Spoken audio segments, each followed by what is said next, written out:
ගාල්ල වරායට නාවික සැතපුම් 40ක් දුරින් මහ මුහුද මැදදී ඉරාන යුද නෞකාවක් ක්ෂණිකව මුහුදුබත් වුණේ කොහොමද?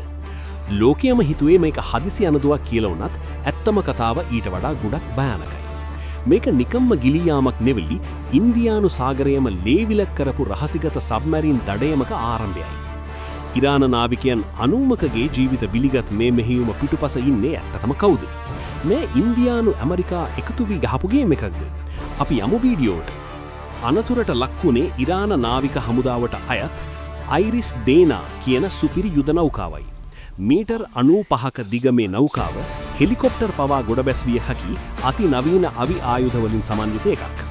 ඉන්දියාවේ විශාඛපට්නම් වල තිබුණු නාවික අභ්‍යාසයකට සහභාගී වෙලා ආපහු ඉරානය බලා යමින් ඉන්න අතරතුරයි මේ අනපේක්ෂිත ඉරණමට ඔවුන් මුහුණ දුන්නේ.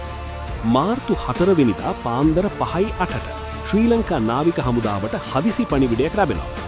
ඒ වෙනකොටත් අයිරිස් ඩේනා නෞකාව මුහුදුවත් වෙමින් තිබුණේ. විදේශීය මාධ්‍ය වාර්තා කරන්නේ ඇමරිකානු සහ බ්‍රිතාන්‍ය හමුදා පුහුණු මෙහෙයුමක යෙදී සිටි සබ්මැරීනයකින් එල්ල කළ ප්‍රහාරයක් නිසා මේ විනාශය සිදු වුණු බවයි. ශ්‍රී ලංකා රජය මුලින් මේ අනතුරක් ලෙස හැඳින්වුවත් ජාත්‍යන්තර මාධ්‍ය පෙන්වා දෙන්නේ මේ සැලසුම් සහගත ප්‍රහාරයක් බවයි. ලංකාවට අයිති මුහුදු සීමාවෙන් එපිට ජාත්‍යන්තර මුහුදේ මේ සිද්ධිය වුණත් ශ්‍රී ලංකා නාවික හමුදාව සහ ගුවන් හමුදාව වහාම ක්‍රියාත්මක වුණා. ඔවුන් ඉතාම දක්ෂ ලෙස නාවිකයන් 32 දෙනෙකු පණ පිටින් බේරාගෙන ගාල්ල වරායට රැගෙන ආවා. බරපතල තුවාල ලැබූ ඔවුන්ව කරාපිටිය රෝහලට ඇතුළත් කිරීමට රජය කටයුතු කළේ ජාත්‍යන්තර සම්මුතීන්ට ගරු කරමින් මානුෂීය පදනම මතයි. විශේෂම දේ තමයි මේ නෞකාව ලංකාවට ඇතුල් වෙන්න කලින් අවසර ඉල්ලලා තිබුණත් ලංකා රජයේ ඒ අවසරය ලබා දීලා තිබුණේ නැහැ. ඒ වගේම මේ ප්‍රහාරය නිසා නාවිකයන් 90ක් පමණ මියගොස් ඇති බවට තහවුරු නොවන වාර්තා පවසනවා. ඉරානය සහ බටහිර රටවල් අතර පවතින ගැටුම දැන් ලංකාව අද්දරටම ඇවිල්ලා කියන එක මේ සිද්ධියෙන් පැහැදිලි වෙනව නේද? මේ සිද්ධිය පිටුපස තියෙන්නේ අපි හිතනවාට වඩා බරපතල ලෝක දේශපාලන කුමන්ත්‍රණයක්. ඇත්තටම මෙතන වුණේ මොකක්ද? දැන් අනාවරණය වන තොරතුරු වලට අනුව ලෝකයේම හෙල්ලූ ඒ රහස් මෙහෙයුමේ කරුණු 7 මෙන්න මෙහෙමයි ගලාගෙන යන්නේ. මුලින්ම අපි හිතුවේ මේක තාක්ෂණික දෝෂයක් කියලා. උනත් ඇමරිකානු ආරක්ෂක අංශ දැන් නිල වශයෙන් පිළිගන්න අවසන් ඔවුන්ගේ අතිනවීන මාක් 48 ටෝපීඩෝ ප්‍රහාරයකින් මේ නැව විනාශ කළ බව. දෙවන ලෝක යුද්ධෙන් පස්සේ ඇමරිකානු සබ්මරීනයක් සතුරු යුද නැවක් මුහුදුබත් කළ පළමු අවස්ථාව විදිහට මේක ඉතිහාසයට එකතු වෙද්දී ඒ සඳහා ඔවුන් තෝරාගත්තේ ලංකාව අද්දර මුහුද වීම ඇත්තටම ප්‍රහේලිකාවක්.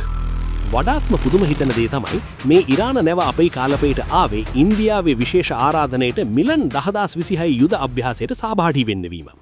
තමන්ගේ අසෙල්වසියගේ ආරාධිත අමුත්තාට ලංකාව ගාවදීම මෙමෙනි මරුපහරක් එල්ල වෙද්දී ඉන්දියාව මේ ගැන කලින් දැනගෙන හිටියේ නැද්ද කියන ප්‍රශ්නය දැන් ලෝකෙම අහනවා.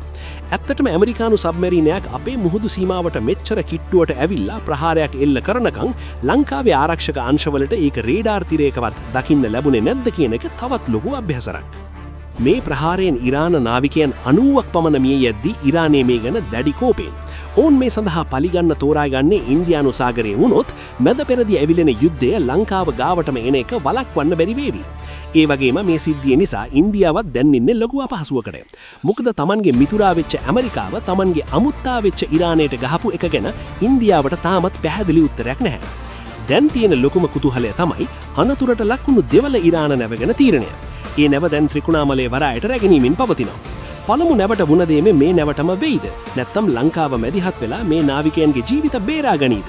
මේ මුළු සිද්ධියම දිහා බැලුවම අපිට පේන්නේ ලංකාව අවට මුහුද දැන් ලෝක බලවතුන්ගේ රහස් යුද්ධ පිටියක් වෙලා අවසන්.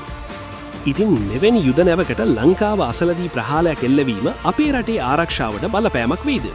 ඔයාලා මොකද මේ ගැන හිතන්නේ? පහලින් කමෙන්ට් කරන්න. තවත් වීඩියෝවකින් අපි නැවත හමු වෙමු. මෙවැනි තොරතුරු ජනගන්න අපේ channel සිලොන් නාලිකාව දැන්ම subscribe කරලා bell icon එකත් ක්‍රියාත්මක කර තබා ගන්න. ඒ වගේම මේ වටිනා තොරතුරු ඔබේ මිතුරන්ටත් දැනගන්න වීඩියෝව share කරන්න. තවත් මෙවැනිම කුතුහලය පිරි වීඩියෝවකින් නැවත හමු වෙමු. එතෙක් ඔබට සුබ දවසක්.